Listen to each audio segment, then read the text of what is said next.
తర్వాత చూస్తే ఇవాళ ఏపీ క్యాబినెట్ మీటింగ్. జనరల్‌గా క్యాబినెట్ మీటింగ్‌లో మనకి ఆల్మోస్ట్ మనం చూస్తూనే ఉన్నాం.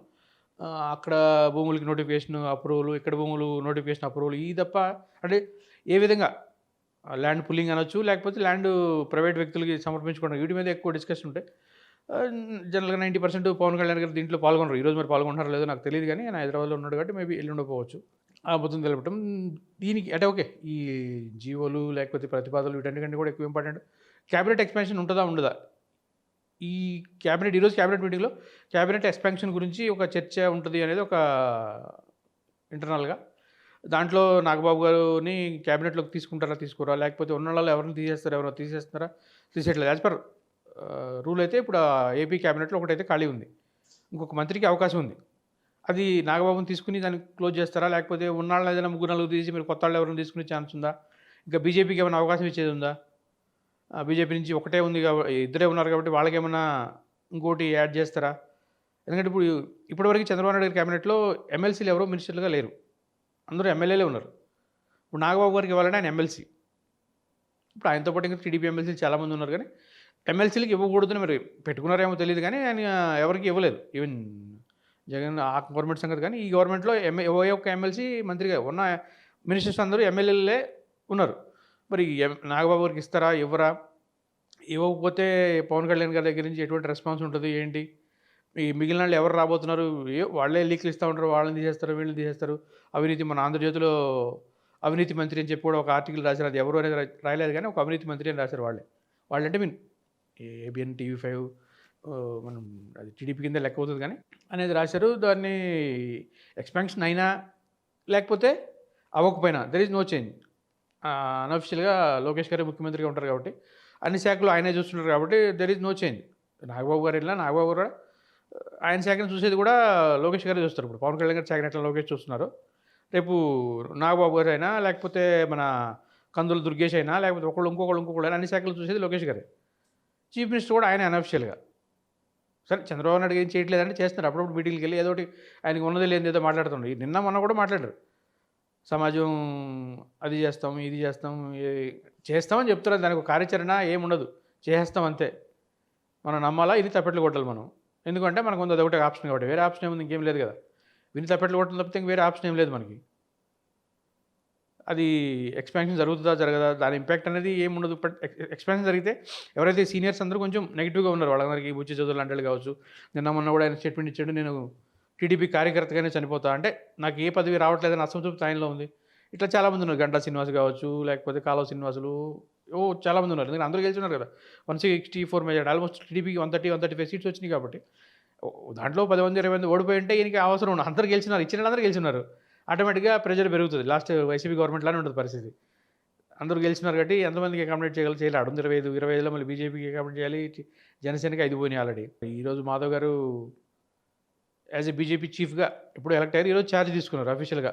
ప్రమాణ స్వీకారం లాంటిది చేసి పురంధేశ్వరి గారి దగ్గర నుంచి ఈయన దానికి అఫీషియల్‌గా తీసుకున్నారు. తీసుకుంటూ ఆయన ఏదో విజయవాడ ఒక సెంటర్ కాదు లెనిన్ సెంటర్ దాని పేరు. అక్కడ విశ్వనాథ సత్యనారాయణ గారి విగ్రహం ఉంటే అక్కడ పూలదండేసి ఇమ్మీడియేట్‌గా స్టార్ట్ చేసేసారు.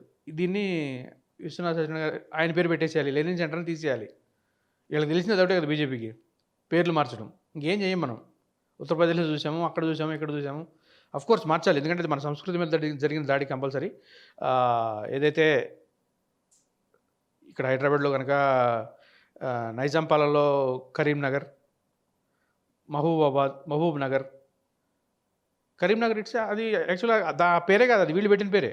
వీళ్ళు అంటే ఇన్ ద సెన్స్ నైజాం పాలకులు పెట్టిన పేరు. అంతకుముందున్న పేరు వేరు. ఇప్పుడు ఎన్నో పేర్లు మనకి ఎప్పటినుంచో ఉన్నాయి. అంటే ఇది 200 ఏళ్ల క్రితం, 300 ఏళ్ల క్రితం వచ్చిన కరీంనగర్ కాదది. అట్లా కొన్ని మార్చాల్సినవి ఉన్నాయి. బట్ ఆయన ప్రమాణ స్వీకారం చేసిన మొదటి రోజే లెనిన్ సెంటర్‌ని పేరు మార్చాలి. లెనిన్ అంటే ఓకే. ఆయన కమ్యూనిస్టు లీడరు. మన దేశానికి సంబంధించిన వ్యక్తి కాదనుకోండి. అట్లా మార్చాలి. ఆయన తర్వాత కూటమి ప్రభుత్వంతో సమన్వయం చేసుకొని వెళ్తాము. మేము ముందుకెళ్తాము అన్నారు. సరే ఓకే. అంటే అక్కడ వచ్చే క్వెషన్ ఇంతకుముందు సమన్వయంతో లేరా అన్న క్వెషన్ వస్తది.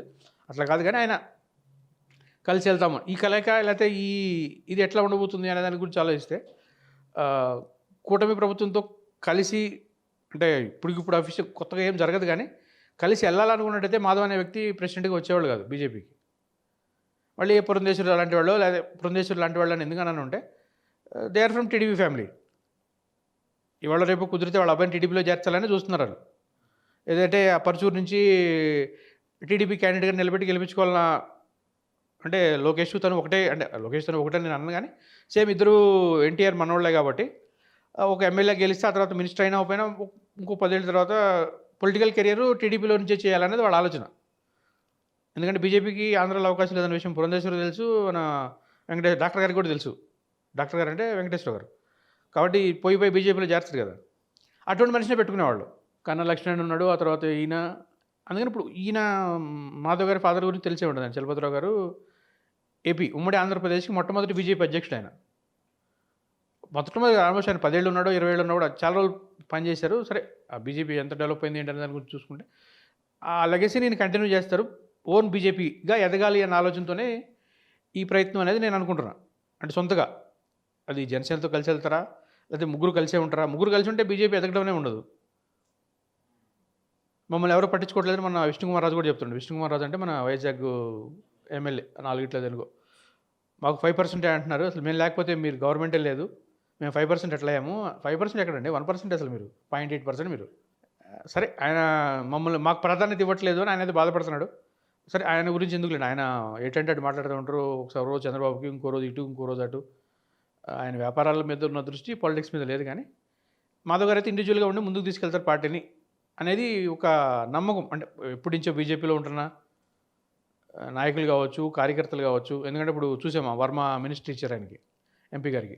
ఆయన కూడా ఎప్పుడో 30 ఏళ్ళ నుంచి పార్టీలో ఉన్నాడు. వీళ్ళు బై బర్తే ఆ పార్టీలోనే ఉన్నారు మాధవ్ అని ఆయన. వాళ్ళ ఫాదర్ నుంచి అంటే ఆల్మోస్ట్ 40-50 ఇయర్స్ నుంచి బీజేపీలో. అంటే బీజేపీ ముందు జనసంఘ్, నాట్ ఓన్లీ బీజేపీ ముందు. బీజేపీ అంటే మనకు మొన్న ఈ మధ్య వచ్చింది కాబట్టి బీజేపీ కంటే ముందు జనసంఘ్ కావచ్చు, ఆర్ఎస్ఎస్ కావచ్చు, వీటన్నిటితో కలిసి క్యారీ చేస్తున్నారు కాబట్టి దాన్నే కంటిన్యూ చేస్తారని ఎక్స్పెక్ట్ చేస్తున్నాను. Thank you.